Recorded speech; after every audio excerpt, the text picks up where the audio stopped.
So you probably hear the leaf blowers in the background, but I'm hoping that it's picking up me instead of the leaf blowers. But I want to show you guys the deco mesh and the ribbons that I'm going to be using because I have quite a few. So I have this truck ribbon here. Hopefully it focuses. Oh, there we go. And it has these trees and trucks on it. I got this at Walmart. It was $7.98. I did pay full price for the Walmart ribbons. And then for $3.98 from Walmart, I just got some Buffalo Check Milo. Hey, no sir. The cat loves Christmas decor. I got these from Hobby Lobby and they were $5.99 a piece. I got 2 of the burlap gold polka dot ones. And then I got this one at Walmart, a red and white polka dot for $4.98. I got 2 of those. And then I got the deco mesh. And the deco mesh I'm using is this burlap and red check. And they were $9.99 a piece, 50% off, so you got 2 for $9.99. And I've got 4 rolls of this. And I may use it all, I may not use it all. But that is the ribbons that I'm using this year. Again, hopefully y'all can hear me. I'll try to fix it. And then the other things that I wanted to show y'all up close, and I'll try to show up close ornaments whenever I do like a full over of the tree, because I have a ton of ornaments other than just balls. But I want to show y'all some of the toppers I got this year because I do like a topper type like with stems and stuff. So I got 2 of these guys from Hobby Lobby. And they are fun white sprigs. They were $9.99 a piece, of course 50% off, so you get 2 for $9.99. I just thought these were so fun and would be pretty. I also got 2 of these sparkly, kind of whimsical looking branches almost. They were $5.99 a piece. 50% off, so 2 for $5.99 pretty much. So I got 2 of those. I got these last year, but they had them again this year. They're just these really fun, pretty red ones. I want to say they're only $1.99, 50% off. So you get 2 for $1.99. I have 4 of those stems. And then I also have 4 of these really fun green and red berried glittered whimsical again looking stems. I don't know if these are going to go in the topper this year. They might. And I have no idea how much these cost. These are from last year, but there the lighting goes, you can see. These were from last year, but they also had them again this year. I just don't know what the price of these were. So that is the stem toppers, and then of course you guys will see the balls and everything. But we're gonna go ahead and get to decorating this tree. I have a lot of stuff to decorate in here, and then we'll do the table setting as well and the china hutch. But the main focus right now is getting this tree decorated. So let's go ahead and get started.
kitchen because I wanted to include some sweet treats in most of my Christmas decorating videos.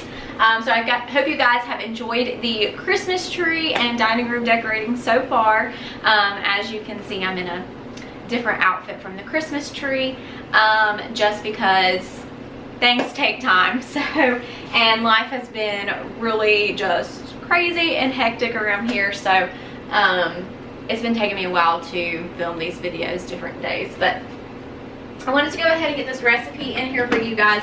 So this is a sweet potato roll, casserole dessert.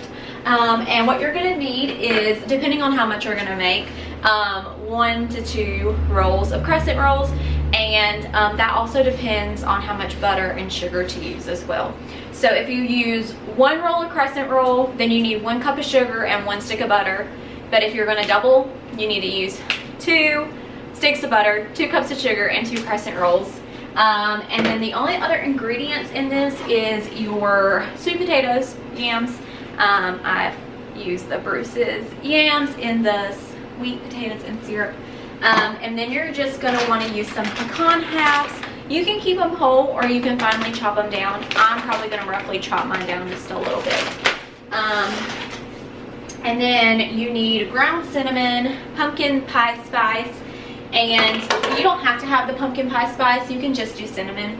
I'm gonna use both, and then I also like to add just a splash of vanilla in my butter sugar mixture. So all you're gonna do is you're gonna start by busting open your crescent rolls, and make sure you have a clean area as well. Do this on, and you're gonna bust open your crescent rolls. All right, and then also get your baking dish ready too. Okay, so sorry if things are a little bit off whack here because my SD card died. So what I was saying is make sure you get your baking dish. I'm gonna use a 9 by 10 here. And all you're gonna start doing is, again, bust off your, open your can of crescent rolls, and then you're gonna wanna open up your can of yams as well. So I'm just gonna grab my can opener. I'm just gonna start by opening one and rolling one pretty much. Okay. And then what I'm gonna do is pour my yams out into a bowl so that way I can just have them out. Really. How many crescent rolls are in here anyway? 8 rolls, okay, there we go. So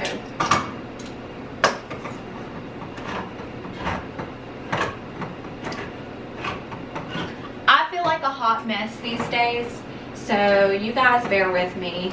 I'm telling y'all, I don't know what kind of hot mess train I've been riding lately, but it's been one. It has been some kind of crazy one for sure. All right, there's all the sweet potatoes. Okay, cool deal. Just pop that. I'll use that spoon.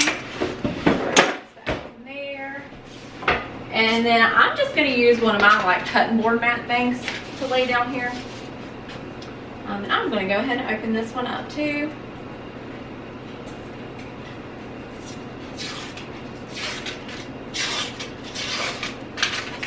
And sorry if you hear background noise because I do have the pellet stove on, because I think it's absolutely freezing in this house. I can't stand it. My body is like not having it. How cold it's been. I feel like this is one of the coldest Novembers that we have had in a very, very long time. Alright. My countertops are clean, so I'm not concerned about the dough being on my countertop. So I'm just gonna lay those there.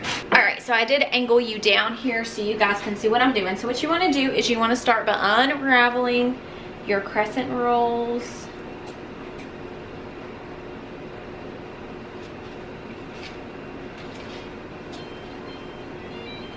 Oh, and also preheat your oven to 375.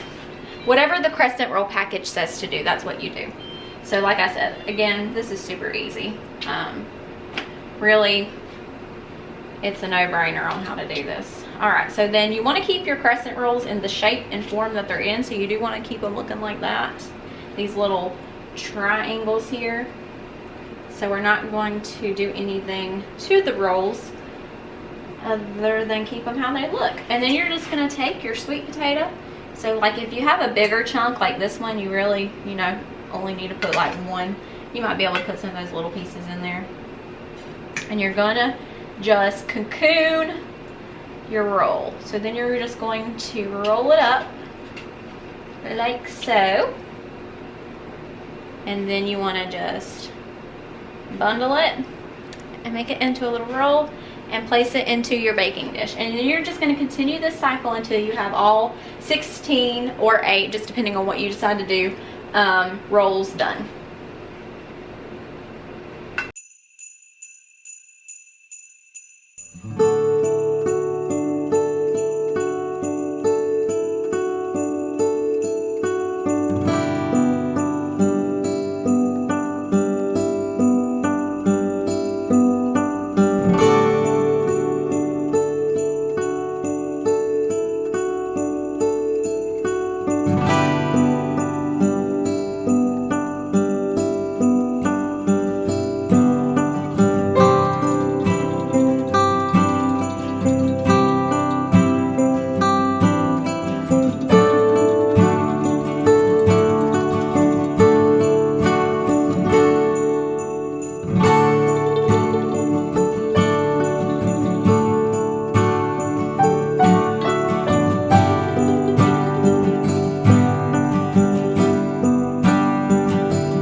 Your sweet potato dumplings rolled. Y'all saw how easy that was, and a 9 by 10 fits 16 dumplings perfectly.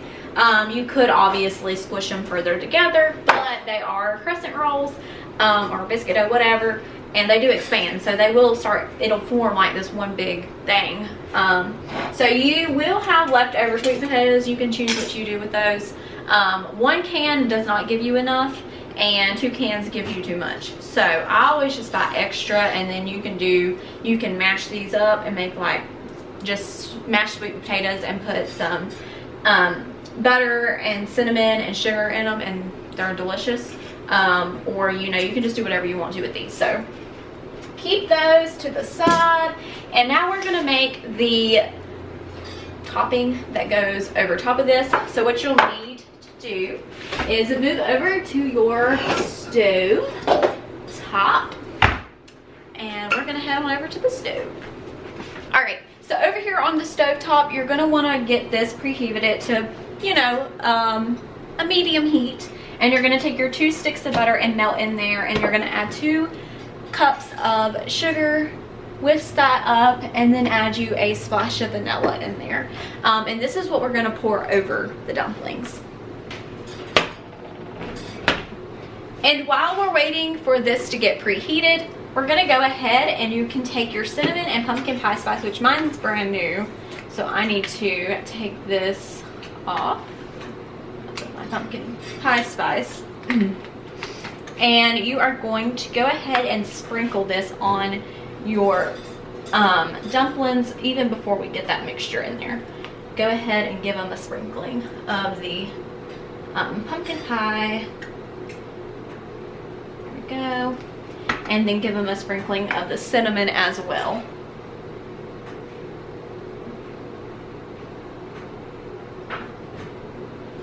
Okay.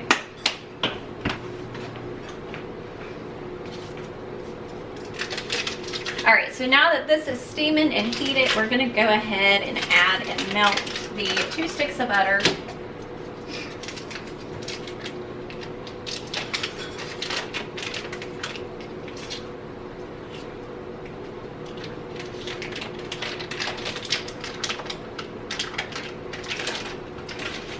So I'm just gonna grab my whisk and go ahead and add in these 2 sticks of butter. And they are rolling.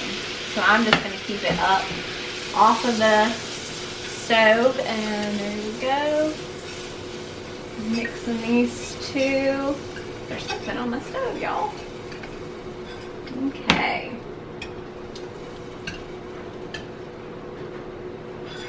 And we are gonna melt down those 2 sticks of butter. And then you're gonna go ahead and you can just add in your sugar. You can go ahead and add in your sugar, your 2 cups of sugar as well. 1.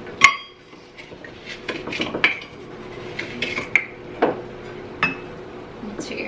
I'm just gonna add a little extra because it's hard to get down in there. And then you're just going to want to get your butter sugar mixture melted down. And keep whisking until it's liquefied.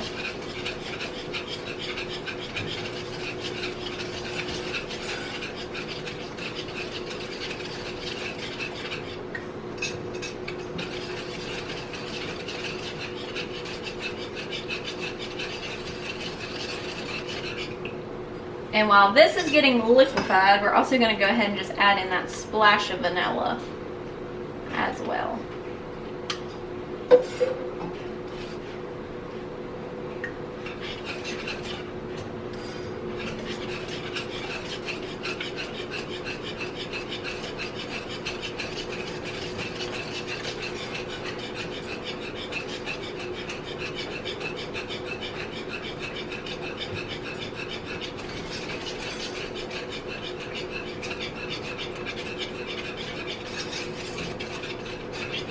Okay, and then you're going to add 2 cups of water.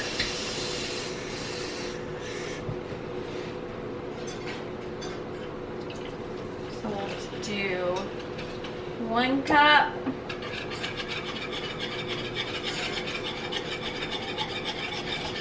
And whisk. We may just have to do 1 cup of water instead of 2 because it's pretty liquefied at this point.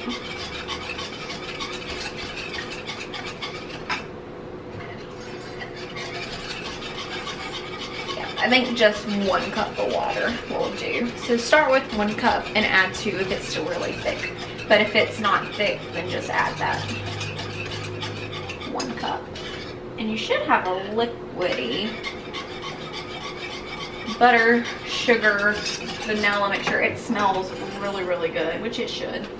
And you can bring it to boiling point just to make sure that all that sugar is melted. But I'm pretty sure all of our sugar is melted, so we're good.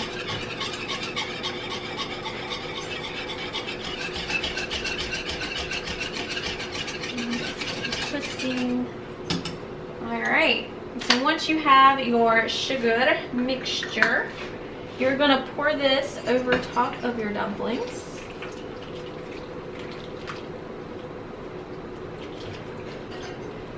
Okay. Pour that over top of them. And then you wanna give them another extra, just little sprinkle of your pumpkin pie spice or cinnamon or both, whichever one. You can do both, you can do one or the other. Whichever. You really just want that good flavor on them. And then I have went ahead and finely chopped. I didn't finely chop them, I just roughly chopped my pecans. And you're just going to want to go ahead and put those over top. I probably have a little over a cup here that I did. And you're just going to add those. Okay. Over top. You don't have to do the nuts are optional. And then we are ready to pop this in the oven. I am going to place mine, when I put mine in the oven, I'm going to place it on this pan because this does have a tendency to want to boil over. So I'm just going to lay this pan in there. And then, well, I don't have this, but, and then I'm going to set this directly on top of the pan, and I'm going to want to try to get it centered in there. So just like that. And then you're going to cook these for about 10 to 15 minutes. Just keep your eye on them. Alrighty, and then once you pull your dumplings out of the oven, it ended up taking 20 minutes, but I'm gonna say it's because the baking sheet was up under it. If you decide not to put the baking sheet up under your dumplings, then it probably, I'm gonna say 12 to 15 minutes would be your best bet. But I ended up having to do 20 minutes, and I'm pretty sure it's because of the baking sheet up under it. But they should just have golden brown tops, and that's when you know that they're finished. But they look and smell amazing, and these are one of my husband's favorites, so I know he's gonna be excited when he gets home. So you guys definitely need to try the sweet potato dumpling recipe. It's so easy, and your kids can help make it as well. You just gotta roll up a little dumpling, and then you make your sugar mixture, and that's it. So I hope you guys enjoyed this recipe, and if you do try it, then let me know.